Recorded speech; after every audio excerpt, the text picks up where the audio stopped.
Je dis bonjour à toi qui me suis en ce net moment. Salutations à tous les fidèles de Béton Info, l'unique chaîne YouTube Oyo. Et Zali Mo et Pazali Mokimba partout. Vraiment, Bazali abonné. Bande konyo so baza abonné na Béton Info. Voilà donc on news ya malamu ndeko nanga soki stisiko. Tu ne t'es pas encore abonné na Béton Info. Vraiment, Eza le colosa na 20 ans en retard, il y a des news dans le monde. Alors, abonnez-vous massivement. Nayambeli Bino, Madame Germaine Mukendi. Germaine Mukendi Oyo, ça fait longtemps à l'ECA. Il y a polele, il y a bomba qui l'autre côté, il y a vérité, mais vérité, intérêt de Mboka, et puis intérêt, il y a parti, il y a eu des pèses. Salutations, beauté. Na maman Germaine, bonjour. Bonjour, papa. Vous avez pris du poids dans mon les macassés. Vraiment, qui m'a coûté ce monde en a été. Peut-être façon à la télé, hein. Mon ina kangiti a. Vraiment bon à pouvoir, hein. Yeah. Bon à pouvoir. Bon à pouvoir. Ah mais oui, parce que bande ko bota la ngai bombe na bilili ya maman Germaine. Bala liboso mo na bilili na lelo. Vous voyez une très grande différence. La présidence paye vraiment franchement. Oh, tika makam no ana. Alors Vitobi, il y a solo vraiment trop de news. Cardinal Mosengo n'est plus. Et puis Ambongo a fait une déclaration. L'invité Maté Anaye, ça n'a pas tenu en présence du président. Il dit ce qu'il faut dire. Réaction de les années batoyées de pèse. Par rapport à ma façon au cardinal Ambongo attaqué Kibino. Et attaqué nani? Attaqué mon tuteur. Façon à coller la Mosengo. Ils ont qu'on s'épelle sa peuple, ils ont qu'on bombe sa boye, qu'on salamoye, mais c'est vous qui êtes au pouvoir. Oh, mais attaqué mon tuteur. Alobi na ite s'épelle si mon konaï. Est-ce que ce moutenga loba pas s'épelle ça mon faut pas pékissé. To ko pékissé été. On a des libertés d'expression en wana alobi oye mo kwa zoyeba. Mais qu'est-ce qui fait que Ambongo, cardinal Ambongo n'a rien dit de bon depuis la prise du pouvoir de Fatih? Ezakanini, cette histoire-là, Eza Bawele la Kinini, Mbongo Tonini, il a toujours été contre. Kasi wana faut tout nande yenda ko yebiso le pourquoi, puisque yelo en tant que cardinal azana pona ko incarner unité nationale ya mboka. Ce qui a moni qui Fatih azana mabe. Il faut qu'il n'est pas fatigué parce que la Bible peut le bayango. Ce que moni ndeko na ona mabe. Avant que yobisa moto aza pembeni na yo, banda no kuluka moto wana solo la na ye. Ce qui a un problème na Fatih wana entre bango ngana yebite mais en tant que cardinal pour battre kenda osala ba repentance c'est pas na bango. Ce qui a un bateau peut être ko kangata mususu kanda. Ezaka parmi bateau ba ko sa repentance c'est pas na ye. Bon na yebite so Fatih sa repentance c'est pas na ye nde pese mutema mabe to yebite mais ye moko nda yebi loko nini banda Fatih comment na pouvoir etinda kelo bakaba bilobela wa. Mais comment connaît cardinal Malula, cardinal Echaou, Mosengo et puis Ambongo. Le meilleur c'est qui? Et le mauvais c'est qui? Ah, bon on a yebite. Bamona mutu malamu na ba acte na posé. Ba acte nani o c'est précis. Bamona rapé mutu mabe na ba acte na posé. Siko wana siko ezande siko na population ba juger. Selon yo ndenge population lobaka. Na yebi na kato neza makam na ba cardinal na ko bateke wazaki mala parce que tant malula zalaka cardinal na zaka na mo ba AGAC. Na ndenga zokufa na yebi ki akufa ki et tout ça to mo ko no to monaki. Mosengo na yeko yeba ya partie ya conférence nationale. De na yeko yeba ki Mosengo azalaka existera nde na yebi penza Mosengo. Ozo cardinal pe a mongo na yeso ki ambongo soki ya mongo na yebi kaka après nani après Mosengo nde na moni pays donc mabe na malamu bango monde bakoyeba donc ba fidèle bango nde baza mieux placé sur ko ba yeba ke na carte ya ba cardinal na bango nyonso oyo aza malamu na oyo aza mabe nani ba fidèle catholique ne ba kopé sa réponse wa pour l'église vraiment la Mokina Samabele Awa, c'est s'occuper de la politique ou de l'évangile. Selon les mondes Linayo. Parce qu'on a dit Mondele Moko pas pour Monseigneur Mondele Azo condamné à l'église catholique, Vol Nabango, voilà. Alors comment tu trouves ça? Parce que les lots au Congo, l'église catholique c'est plus la politique. Et il n'y a pas que l'église catholique. Hein? L'église, nous sommes un réveil. Donc, il y a évité ce qu'on s'est réveillé. Na yebite so bitoko lo bandenge nini ba moni soko ke politique eza kitoko makasi ko l'évangile ok bango nyonso wana babengami nde na évangile babengami na politique te na politique bango faut bazala na katikati il faut bayeba ke soki parti oyo eza na mobu na parti oyo bayeba kosangisa po kimia ezala totambola po jamais politique mpe kosalema soki eza mpe na baopposant te il faut baopposant bazala alors ce qu'il faut baopposant wana na baoyo baza na pouvoir bango sikoyo bo basango ba pasteur faut bazala siko na katikati po babakana ko kotia kimia kote nyonso po mboka etambo ya malamu mais soki bango bakomi kokota mingi na politique donc c'est dit makambo na nzambe eza lisuté pouvoir ya seni epesami na ba ndeko na biso ya société civile et mingi ba église totali le gens la population a refusé Ronsard Malonda choix ya peuple siko na seni ils nani. Bon, voilà na oloba sikoyo eza ko engager pour choix ya peuple na minute oh eza Paul Samp ba capacité eza la awa eza na diaspora eza la mutu nyonso wana nga na oyebiso po bato babenga ngaiti zomo bato babenga ngai ba yebisinga mendenge nini tozomona kuna ba corruption et tout ça mais mutu aza mieux placé eza Paul Samp choix ya bato nyonso eza Paul Samp. Bon, choix ya bato nyonso eza Paul Samp, mais on apprendra que Dodo Kamba oyo abimi lelo kala mingi ta remplacé Bishop nani révérend Soni Kafuta yipa linga tia mutu na seni réaction na bino nini il n'est pas aussi le meilleur choix. Ah papa mais histoire eza pe mulaiti ya makambo tina ndenga zoki pe présidence yango ya RSC makambo ezali awa eza ebimi na posa bimisa yango na zoloba te yango na zoloba po yo poser nga question faut na répondre yo ozoma makambo eza ebele toyokaki na kati ya makambo na kobima na ye po akomesika za wana ba corruption ezalaki ba intervention ezalaki ya ba conseiller ya chef de l'état ya ba ministre ya IDPS et tout ça po akomaka kisika ndenga akomaki bakeleti na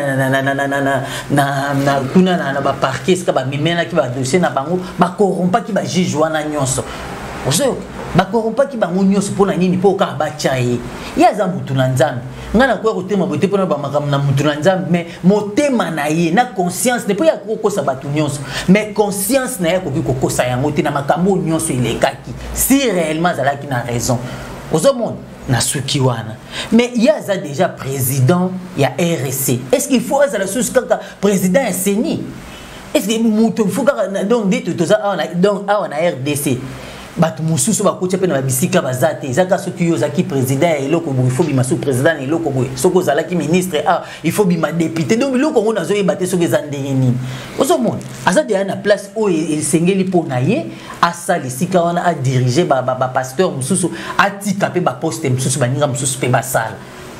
Mais alors, Yebisa Bicho, Ozakomo, il a eu vraiment, est-ce qu'il n'est pas compétent? Pas simplement de compétence. Ce qu'il est compétent, qu'on les laisse travailler. S'il n'est pas compétent, on doit les désavouer. Mais est-ce que Mabé Naye ou Anezawa, puis quand après les cas, le président y a l'église a révélé la corruption? Ils ont déjà Mabé. Ils ont tout Nzambi. Il faut que nous soyons Nanzela au côté de Banzimindérini. Ceux qui ont vivre dans la corruption. Parce que la corruption est parmi les antivaleurs. Babiloko tozote na mboka. Balobi mboka ceux qui sont embêtés pourquoi parce que corruption et atteindre niveau donc au sommet. Tu vois, ne biloko wana tozoboya. Bon yemoka mutu na nzambe il faut amita la paix. Na bileka ke siga na fraude. Ozo po ba mikanda ba masolo biloko nyoso tozana ngo. Ozo ndenge makambo lekela ki tout ça to yebi yango. Mais to ye te peut na yo ko balika moto ki akenda ki boyo asala ki po ba corrompa kité conscience na yemo ko esala. Conscience na esala. Eh bien voilà, je crois qu'avant d'aborder notre chapitre, on doit quand même dire un mot à propos de Makamboro et à Seni. Ce qu'il faudra dire, c'est quoi? Vous savez, depuis que les Congo et Congo, il y a Kassavo Boutozalate, il y a Mobutu, tu vivais la vraie élection. Nathan Mouzé, il n'y a pas eu élection, Nathan Joseph, fiasco, na fiasco. Voilà pourquoi il nous faut un mot type où vraiment ndenge fatia kotia état de droit ati la biso pe logique moko na Seni oyo lobby atayete bato musu ba ko défiler na Seni babenga A au vraiment l'équipe A, babenga B au vraiment gagner l'élection, babenga C au vraiment a échoué.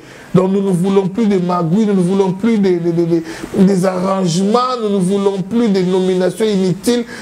En tout cas, plus question comment ils ont vraiment n'engagé Sengeli. Il y a que non majorité va voter yo. En tout cas, on l'équipe. Attends aux anayo y a bisoté. À tous les gens on l'équipe. C'est ce qui est important. Alors profil il y a Paul Sapou, son rival. J'ai toujours appelé A ce qui est A, B ce qui est B. Tambola dans les réseaux sociaux, tala partout. Tu ne verras que le nom de Paul Sapou qui est cité parce qu'il a un CV lourd. Un CV lourd.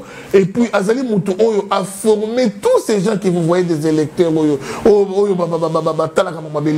C'est lui le patriarche dans ma formation, il y a ma élection. C'est lui Paul Sapou. Il a invité dans l'élection en Afrique. Il a invité d'Afrique du Sud. Tel, parce qu'il est considéré comme le modèle. Et cet homme, toqué dans ma corruption, c'est vraiment un incorruptible. Parce que plusieurs fois, Kabila Tanta a corrompu à Moya. Paul Sapou Malukaba Bomaye. Et c'est Paul Sapou qui a intervenu dans ma communauté à droit de l'homme dans Moka. Il y a qui sa famille Tchemeya. On Malukaba Boma famille Tchemeya. Famille Bazana. Paul Sapou a beaucoup travaillé, même pour l'alternance. Pour les lots, vraiment tout vivre. Toujours vivre les lots. Kabila les lots atika pouvoir n'engatiki. C'est fort aussi conjugué par Paul Sapou. Dans ces pays, couper ça mémo, plainte, il y a mort dans l'Est, Paul Sapou a intervenu dans ma Paul Sapou a lobé la noir sur blanc, bateau, batia Kabila. Comme c'est un dictateur na Congo, Paul Sapou a menacé Bango. Paul Sapou a craché sur Louis Michel, n'importe Kuna. Seul contre tous dans la salle. Mais vous comprenez vous-même. C'est aussi un homme qui a la tendance politique de mon côté. Un homme neutre. Vraiment qui est. Tentons un peu cette chance-là. Tentons un peu cette chance pour voir. Comment on a gagné Congo et la corruption, Congo et la molili, Congo et la liboulou, et cette fois-ci, on a kino, Matata Pogno Sali Mabé, l'intouchable en prison. Kamera Sali Mabé, l'intouchable en prison. Tela Sali Mabé, l'intouchable en prison. Bravo, Fachi, état de droit de Yamwana, n'a sénipé. Oui, c'est que Fachi a fait. N'a pas état de droit de vivre, on peut la sénie. Fayoulou vraiment gagné l'élection à publiquement Fayoulou. Fati a gagné l'élection publiquement Fati. Oh, Olive a gagné l'élection publiquement Olive. Oh, Chadar a gagné l'élection à publiquement Chadar. C'est ça, ce sont des gens, des personnes au biso ton ligne. Au biso ton zak pour soutenir. C'est ça. Alors, quant à ce qui concerne les Dodo Kamba, il passe, Bakamuna Yoka qui. Nena binga ki maman Germaine abimisa na poissa. Maman Germaine on dirait bah tu peux relier ça et bongo. Azoko ka kolobate. C'est ça le problème. Maman yo ki pona dodo kamba wane kiti singa mai na misu vraiment. Et puis est-ce que vraiment pour na cause la numéro 1 il y a Seni, il y a des conditions, il y a des critères. Il faut quand même avoir un bagage vraiment autant de langue classe. Il faut y ba pe makama élection yango. Alors vraiment ça fait mal et puis corruption tambouli ma casse l'église a réveillé vous qui s'est mis sur solide à niveau beaucoup impossible pour tamboula na manine ok les points à toi SCC bon comme sommet la baba jeep pour qu'il va soutenir Dodo Kamba bon qu'il n'est pas tel boy bon comme corrompre pour soutenir Dodo Kamba mais Dodo Kamba ou Namiso ou Tisuki wapi te ya éventuellement politique et tout il ça m'a longi na yo ça m'a comme ça et l'onglet ça m'a comme tout tika ma politique na batu na bango na ba kolo yango. C'est très important. Même si on a la mongo ya ngoyo. Ah bon, il longi na yo tali sa haine, il longi na yo tali sa rancune, il longi na yo tali sa jalousie, il longi na yo tali sa motema mabe, il longi na yo tali sa vraiment et ça la passe mingi vraiment ça la passe mingi bande ko na ngai.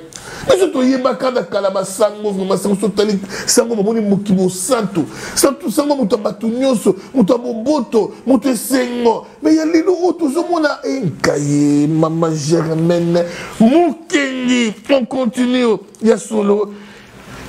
Soso ngopé. Boba qui quitte tout le monde en côté. Ou soso quitte tout le monde en soso ngopé. Sans rival. Na ebité. Attendez que vous en ndak na yo. Ozana programme lo comme ko sana. okosala moka aboye eloko nyonso esengaka temps il faut nalandela nayebake pourquoi eloko eza autant pourquoi eloko eza ya komata pourquoi eloko eza ya komata namona eloko nini oyo ematisaka bapri ya biloko yango bongo nsima namona moya kofungola nzela po te peuple asepela yo kasi mboka oyo modele mboka etikalelaki ezalaki lokola epave mboka ezalaki lokola epave fali sikoyo koya kobanda kozongisa eloko na eloko na esika nango.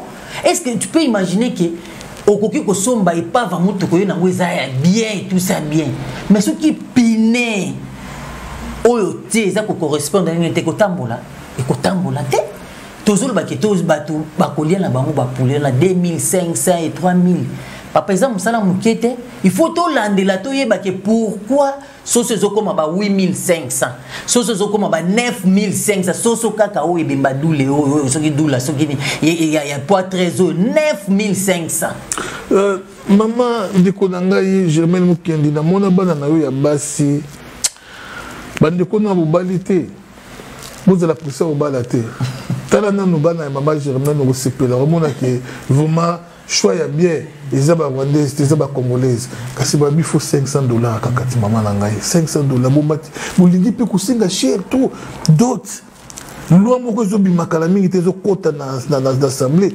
plafond ya bongo aliba les $500 ezalaka ba loi okuto ya kosala eza ebele awo oyo loi tozobo babomeli nango nani e baobenga loi chani eza loi chani te eza constitution ozoka siko yango ebomeli mutu bozo boya kaka ya dot nde bino bokondima bolinga ngote poni bino bokomoteka bana banani oh papa bokomoteka bana vraiment bateka bana te ndenge bolinga kana kutu zaki ba $100 $200 ngai kutu na boya ba loi wana wana eza ba loi buzoba eza ko tenir te eza ba loi buzoba toke na ba loi oyo pende eza ba loi loko ya des pères et des mères nde ba loi yango wana kasi yango ne komo sisa pe bino na ko bomati obi e komo sisa bino bomati kanjumbo yo wana ki likolo loi wana bozo sila loko na mutu wa telemeli loi wana za muluba tala ndenge baluba bazoleka lobi kardozo mwamba kufi donc baluba bazokendeka comme si on ne sait pas pourquoi baluba bazokufa belé boye peka na régime na bino baluba d'abord paix à son âme. Il y a Papa Kadiombo, ils ont ça la passe, ils ont dérangé, donc ils ont fait sa révolte.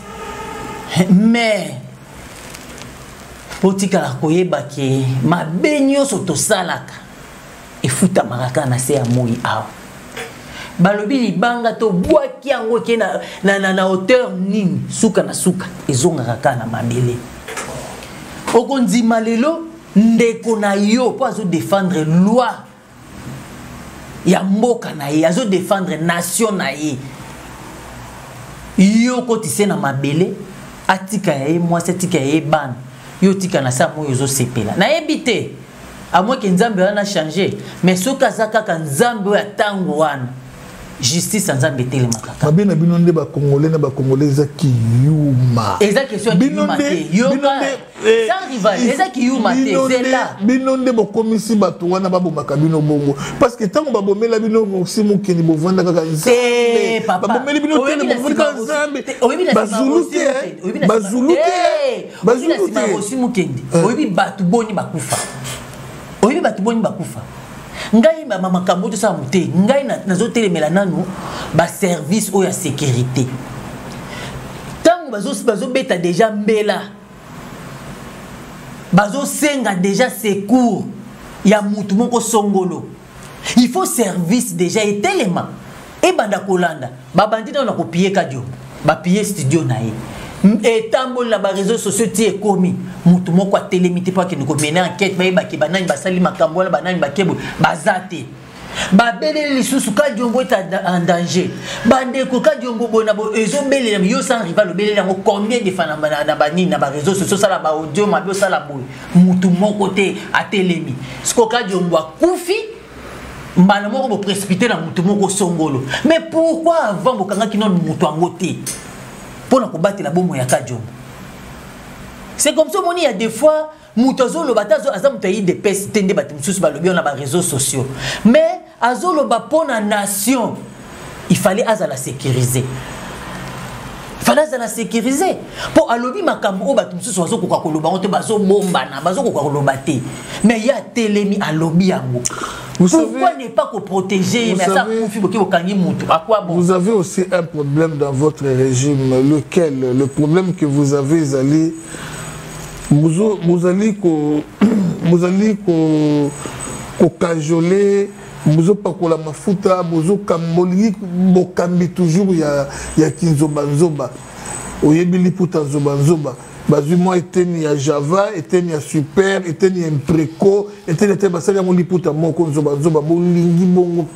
Quand Mobutu est venu à imposer Mobutisme naïe, régime naïe, a nommé Batuna choix naïe. Mouzé quand il est venu, à Sangani na Batouté pour sa gouvernement, a nommé Batuna choix naïe.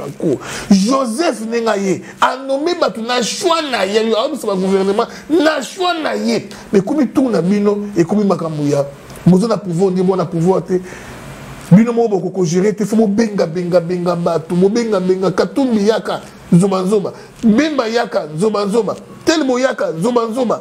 Si ko batu na bino ya renseignement, baza d'obédience ya wapi. Est-ce que baza ba fruit vraiment ya UDPS? Batu na bino ya service tel, baza vraiment ba fruit o ya vision ya Etienne Tshisekedi parce que c'est Fatou qui sera jugé après ce mandat. Ba ko juger zoba zoba te. Ba ko juger gouvernement union sacrée te. Ba ko juger bango te. Et bazayi bana mbemba ba ko sokola mambongo bi Fatou. Tel moyen ça m'a nous connaît Fati mais bah tu vas qu'on couvre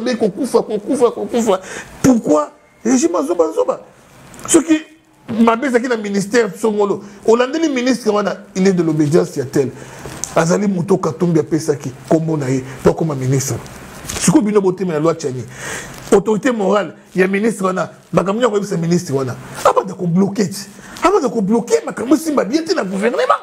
Akoyim ça va député naï. Bapanda ko bloquer makamu simba bien te na gouvernement.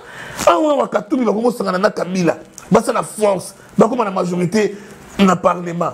Président Fachi, Bandakana, Boma parlement, rien. Est-ce que vous allez vous en sortir? Vous êtes dans 2 ans. Parole n'est pas naïo.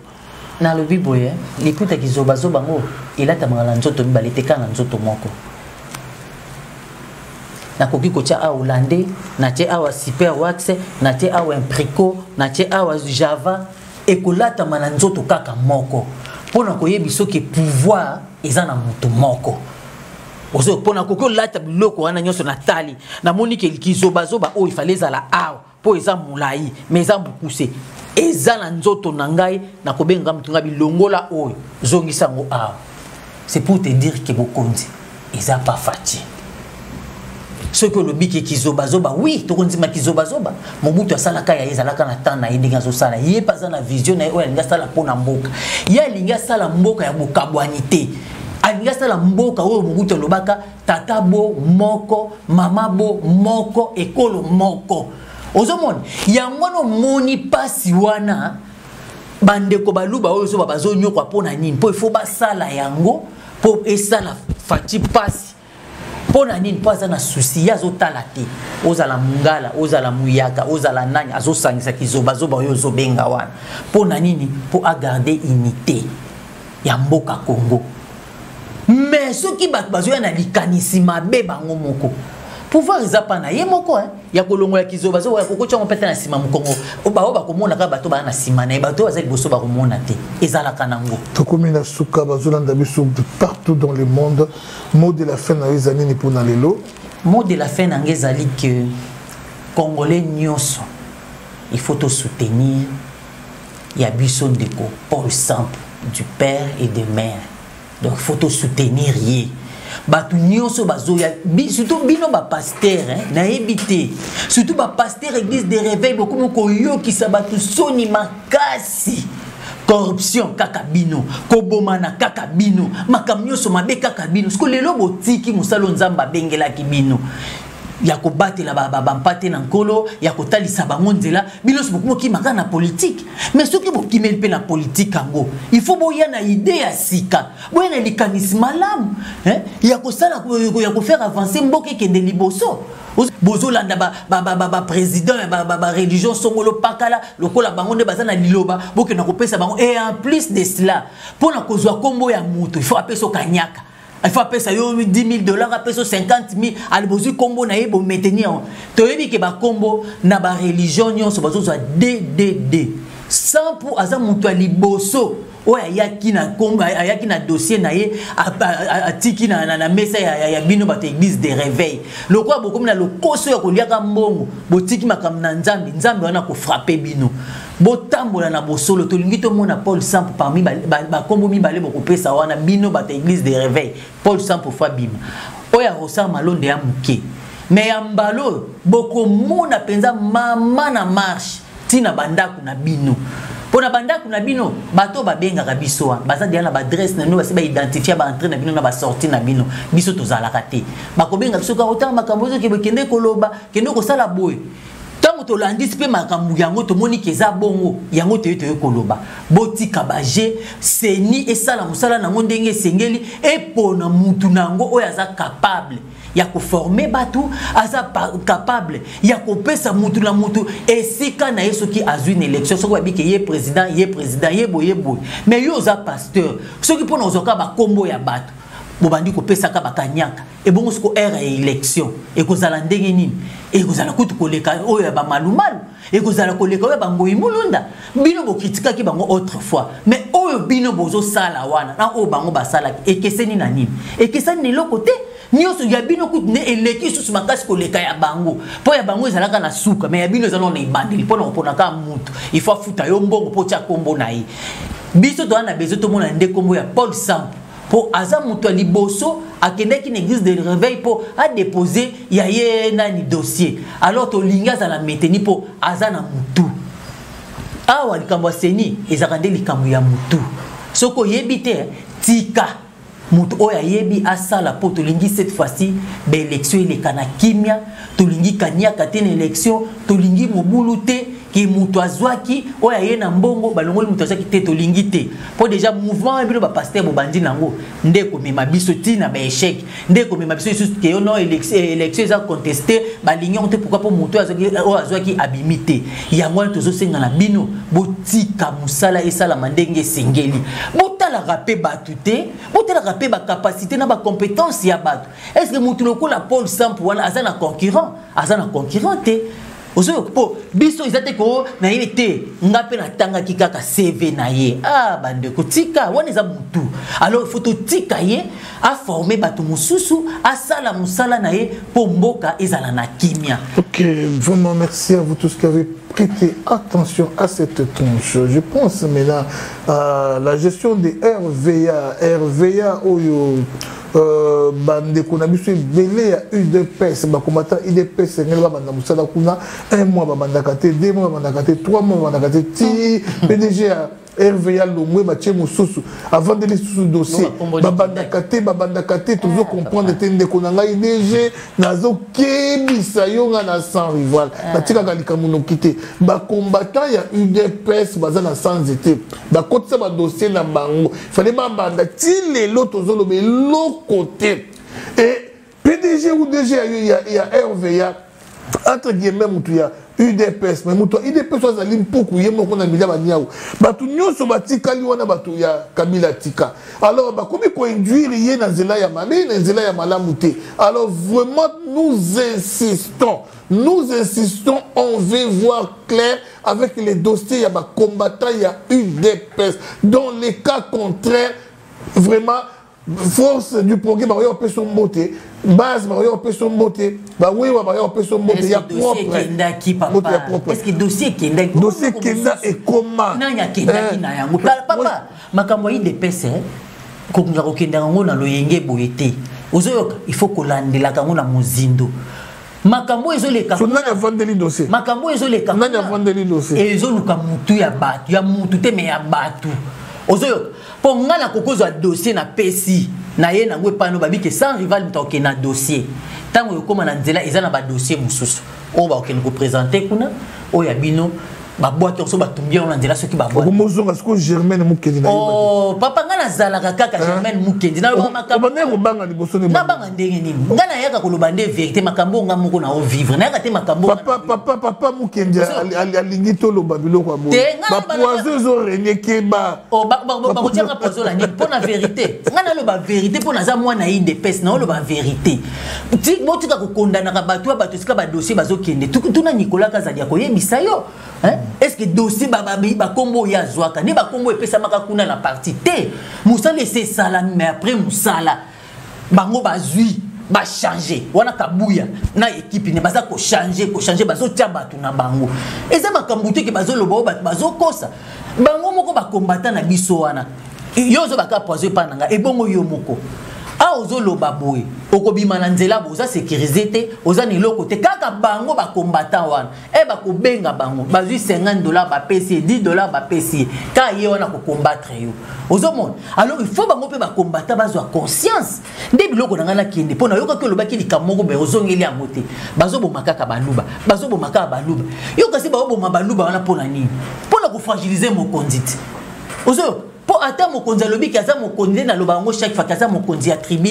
moko te bati mais aza nesika na ya bimela ata Yesu azalaki nesika na ye nyonso wana pourquoi bayebi ke mokonzi okende mbujima ye bayebi ke kotambola na kote mboka na kananga il faut basala biloko wana pour ba décourager baluba ke tala président zotika bino bazo livrer ka bino baza ata ba service ozo yo ka ya sécurité wana baza ba complice na kati ba makambo wana pona nini po baluba ba rejeter ya bango ndeko yango lo moninga na yeba na président mikolo nyonso papa bakosa yo te oza muluba wana mboka no nzamba keela yo oza munuba yango moni baluba ba mal vie baza mal vie pona yo po soki yo zalaki wana to zalaki muluba te baluba banga bazala bien na mboka o baluba baza mal vie pourquoi parce que yo président na bango oza muluba te make mayele mingi vande pa baluba yango moni ba sala likambwana mais yebaka pe bazo na kokabolo na bandeko na yo oko sala boyozo zo batu nyonso bite ngala ko travailler na baluba te ngala ko sa pona bona lingi tribalisme te mais kenda ta na cabinet soko tcheka ka directeur ya cabinet za tel okomona ka yepa ko ya na batu na ye ya côté na ye yo boya ka bandeko na yo mais kune sala maka nyonso na pourquoi po bakabolo na bandeko na po bayebi ke côté kuna nde ba voye bimakebele to ke na ba élection mokonzi zala mayele ya yo pe bandeko sunga protéger bango ba protéger ya bango mais oya yo ozotia bango na sima ozotala na sima de même pe parti na yo ata bato bakoki koloba ndenge bakosala boye zwa pe souci ya parti na yo bata bato no baza na parti ne kuna na présidence bazo souffrir baluba bazaka mal vie partout mais yo zo protéger ka bikolo mususu bikolo la pe bazoya pe ka na batu na bango mais comment yo ko boya ko travailler na bandeko na aussi longtemps bango bazo travailler na batu na bango ozo mon zala mokonzi oyebi oza nesika na obimelaki oza nesika na obotamelaki oza pe na famille na yo ko boya famille na otepo baluba puisque yo za président mboka nyos ko boya famille na otepo baza baluba il est vrai que oza président bikolo nyos mais oza nesika na obimelaki o il faut moko pe otaka liso pona nini po tozo mona yo moko ko tokende awa kala te tokende na ba élection soko kabona bandeko kuna nde siko zoka ba voye bele 100% kuna nde sike bimelaka na bamboka msusu bo partager mais kuna ozaka sans concurrent alors président Yebela, merci Medina, merci Solange Étoile, merci vraiment Nadine Mweni, merci Nabaïnyo, ce beau temps Kolanda Bisto, sans toutefois oublier Maman Karine. Moi, Baï, vraiment, Papa Rigobert à Salachua, Yaki Toko, Tosuki, Awa, Bande quoi, le peuple d'abord, Mbote, Tokutani Mbala Yassima. To soutenir mokonzi moka bandeko jour bo pesa biso jour oyo bako lekisa loi tchani na vote jour wana na kosenga na bandeko nyonso toki na parler du peuple na elamba ya pembe parler du peuple na singa ya pembe na kimia nyonso toki biso so ko assister ndeko oyo kozana na polo ya elongi ya Kadiombo lati polo elongi po aza martyr ya congolité aza martyr ya loi tchani aza ma héros même Il y a Congolais des pères et des mères. Nous sommes sur la parlé du peuple. Alors, Moko Samate. Bah, député, Moko Samate. C'est bon, mais que Kosama. En tout cas, franchement, population a qu'à se prendre en charge. Population Yimoko a qu'à se prendre en charge. Merci encore une fois. Mboteka, le lengue à 3e vague. Merci.